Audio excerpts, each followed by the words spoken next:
ॿिए पासे मांखे आगाह कयूं रोहिड़ी में 10 मुहर्रमुल हराम जो करबला मौला जो ताज़ियो सैयद हैदर शाह हक्कानी जे पिण तां बरामद थी रहियो आहे। मातमी जुलूस रिवायती रस्तनि खां थींदो Karbala GT road station road खां थींदो स्टेशन भरिसां नहर थी वेंदो। करबला मौला जे ताज़िए खे कुल्हो ॾियण ऐं ज़ियारत करण लाइ मुल्क जी कुंड कुर्छ खां हज़ारनि जी तइदाद में अज़ादार पहुतल आहिनि। सिक्योरिटी जा इंतज़ाम सख़्त कया विया आहिनि। पाक फ़ौज जी 3 कंपनियुनि खे हाई अलर्ट रखियो वियो आहे। अव्हांखे आगाह कयूं पिया रोहिड़ी में 10 मुहर्रमुल हराम जो करबला मौला जो ताज़ियो सैयद हैदर शाह हक्कानी जे पिण तां बरामद थी रहियो आहे।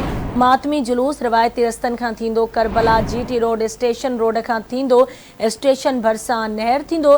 करबला मौला जे ताज़िए खे कुल्हो ॾियण ऐं ज़ियारत करण लाइ मुल्क जी कुंड कुर्छ खां हज़ारनि जी तइदाद में अज़ादार पहुतल आहिनि।